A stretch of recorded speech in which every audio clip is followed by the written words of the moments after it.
So we're very pleased to welcome our three guests here tonight. From Paris, the curatorial platform, the Peuple Qui Manque, that consists of Kantuta, Quiros and Aliocha Imhoff, who are just here at the front. And from Oslo, art critic Julie Rongved Amundsen. So Kantuta and Aliocha, I'm just going to say a few words of introduction to the guests. So, Kantuta and Aliocha are both researchers at the Sorbonne, and they have been working as a curatorial duo for over 10 years. The Peuple Qui Manque has multiple outputs ranging from exhibitions and performative conferences to video and film distribution, including some films made by themselves. They have presented their work internationally, and their events are unusually popular in Paris at institutions including the Centre Pompidou. Their latest book, Le Potentiel du Temps, co-authored with artist Camille de Toledo, will be launched at the end of this month. The Potentials of Time is a statement to fight against the reality of finitude, melancholia, and the absence of hope. So this is very poignant for the series, since the purpose of these events is to discuss how art can contribute positively to politics. As philosopher Alain Badiou puts it, naturally, a critical position is an artistic necessity, but it's also an artistic necessity to produce a new vision, a new light, something like a positive new world. Julie Rongved Amundsen is an art critic specialised in theatre and performance. She writes for Morgenbladet and Scene Kunst, and is currently working on a book on the uses of ideology in the Norwegian spiel. Do I pronounce that right? Spiel? Or spiel? Or reenactment culture. Much of her work is grounded in ideology and its relationship to theatricality and mass performances. Julia is interested in researching how theatricality and mass performance can be effective means to present ideology. She has recently written articles on the US presidential candidates analysing how, in the supposedly non-histrionic arena of politics, theatricality becomes an important component of politics. Julia's work is of a special interest to the series because it is concerned with drawing the links between art and politics, departing either from politics or art to make that connection. Her work makes an important contribution to understand the power of art to create both critical and new visions. So thank you very much, Le Peuple Qui Manque, and Julie Rongved Amundsen for being here tonight to bring your very interesting perspectives about how art can contribute to politics. And before we then pass the word on to our guests, just to thank Kunsthall and Landmark, and especially Maria Brusonevskaya, who unfortunately can't be here tonight, she's not very well, for hosting the Tout Va Bien series. And we also want to thank the sponsors of the series, Norsk Kulturrad, Bergen Commune and Fritt Ord. And lastly also Svara, who's the technician who's been with us today, and Sasha, who's here taking the photographs. So, over to you. Yeah, it's working. I was already introduced, but my name is Julie Rongved Amundsen, and I'm a theatre scholar and a theatre critic. And I was asked to come here today to say something about my work and how I have been working with the relationship of ideology and performance.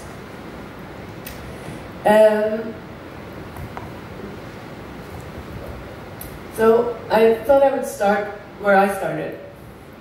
This image that you see here is from several medals 1922 production of The Magnanimous Cuckold by the Belgian playwright Ferdinand Krumbrink. What fascinated me about this performance was Meyer's vision about how a theatrical form could change society, or could take part in the societal change that was happening in Russia after the October Revolution of 1917.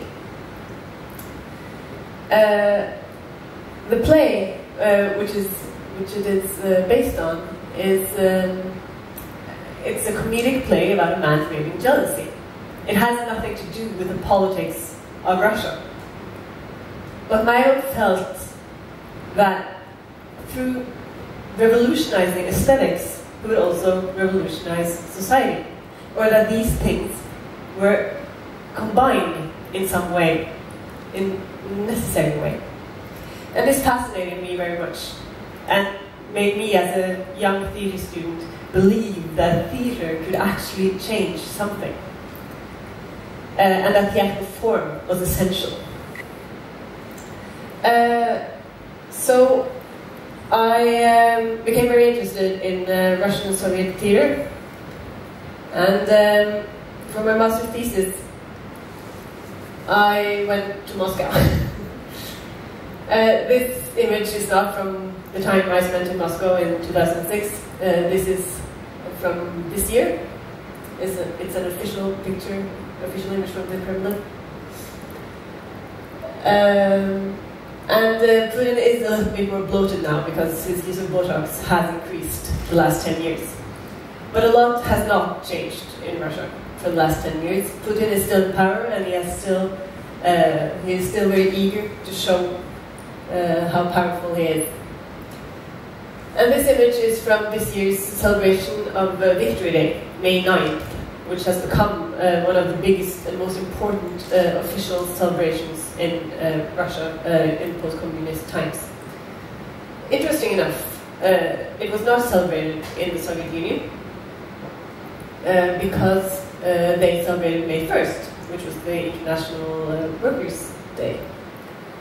So May 9th has become a day where they can combine Soviet history and the victory in the Second World War with Russian post-communist strength. And I find this very interesting, how the historical element is so important. The continuity from Soviet times is so important for Russian ideology today, but still the celebration has to be new because it's not a Soviet celebration, it's a Putin celebration.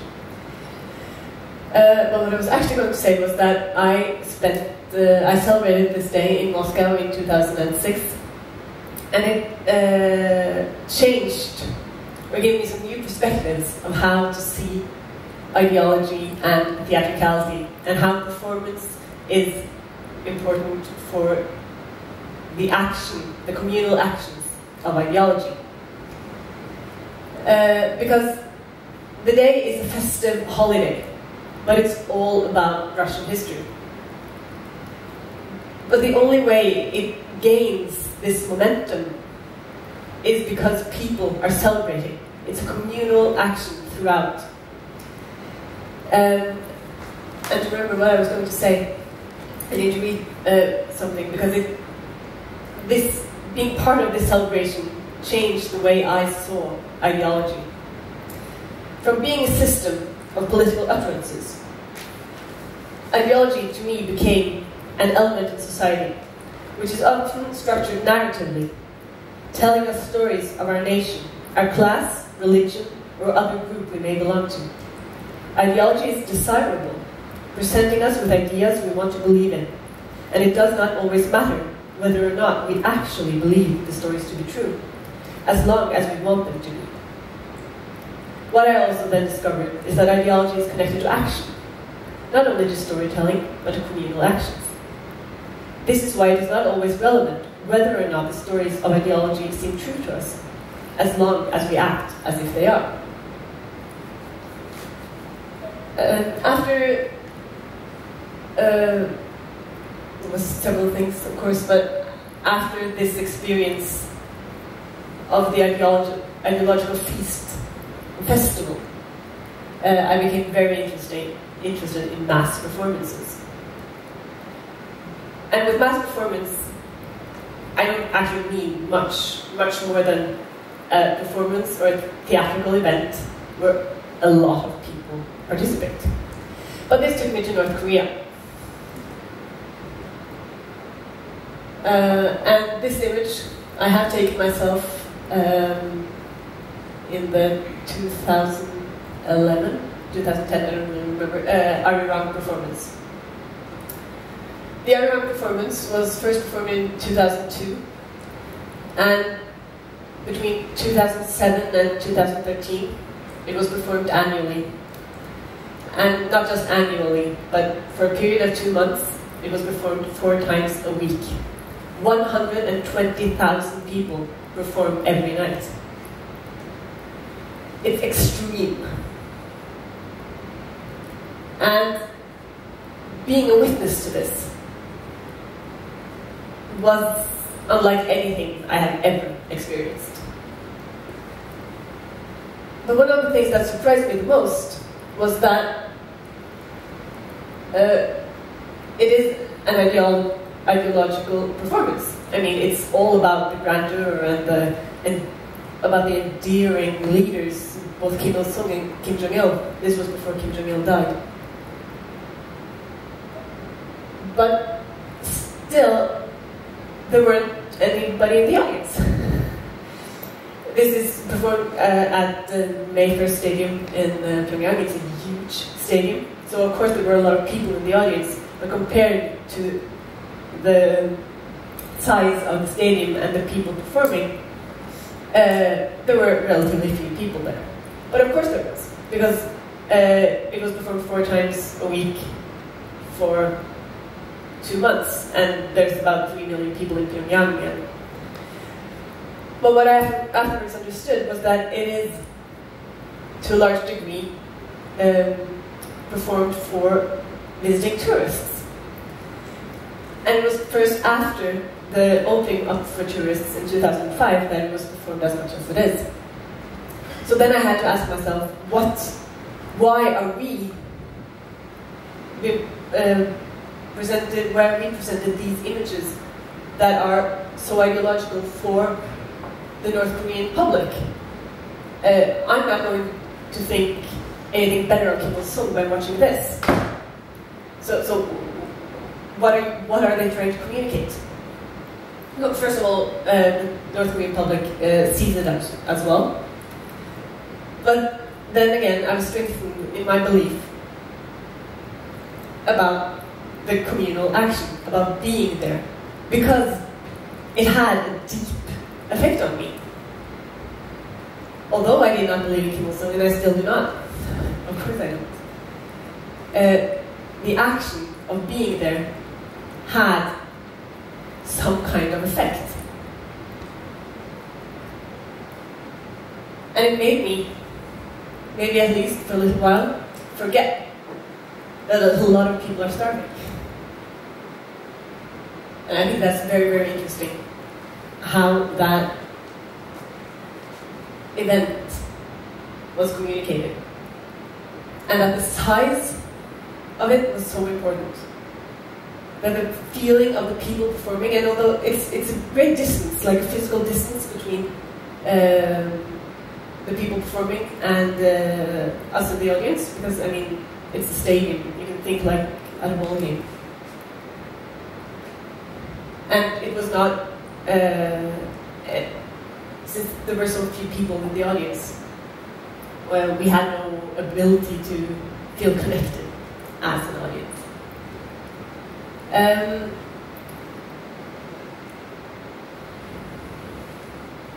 Bergen was, of course, a lot about history. But as my other research project, because Bergen was the first research object of my PhD thesis, my second one was the reenactment of the Battle of Gettysburg in Gettysburg, Pennsylvania. Here,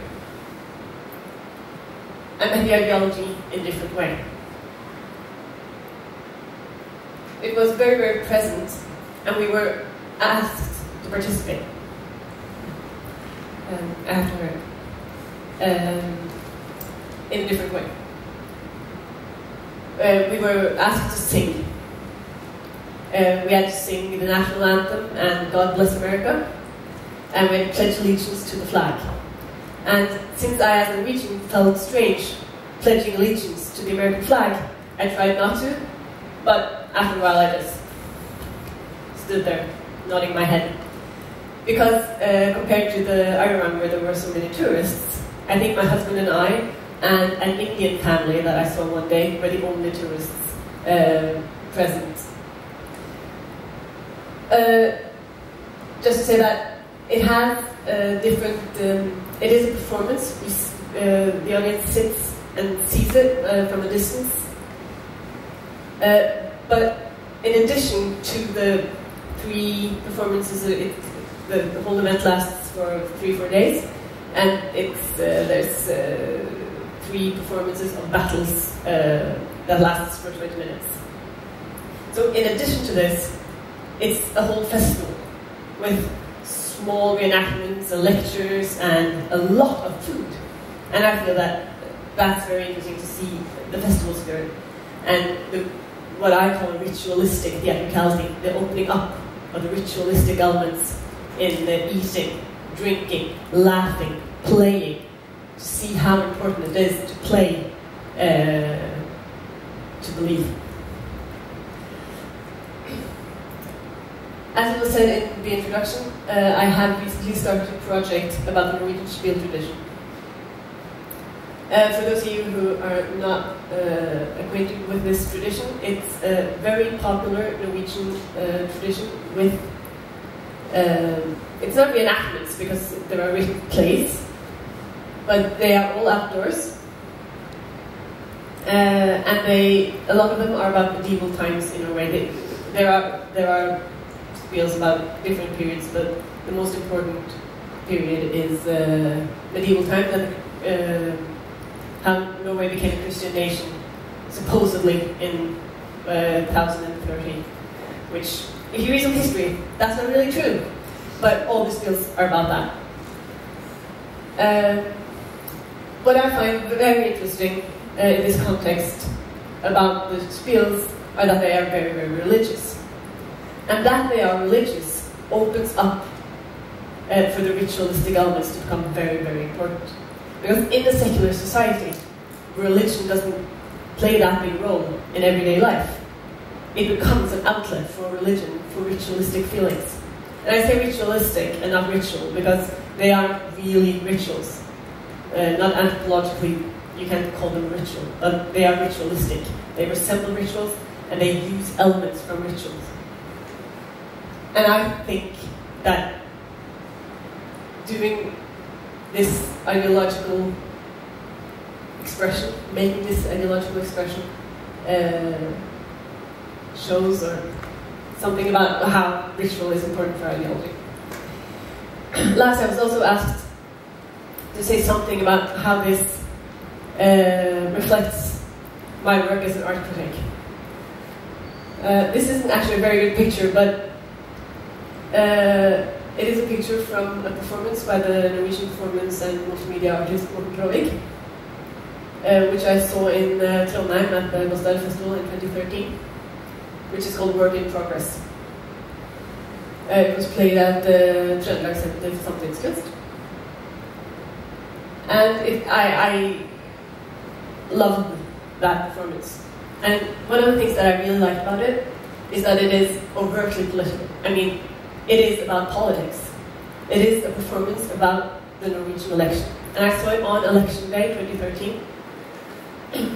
Also the day that the Progress Party was elected into the government. And I think that's very interesting, just seeing that the performance was called Work in Progress. But I don't know if that was intended. But it was a performance performed by an 8th grade from a school in Trondheim and a group of youth from Pyongyang. And the Norwegian children played out small sketches about the Norwegian political parties and about how they were going to be elected for parliament. And the North Korean children played their instruments, like, perfectly.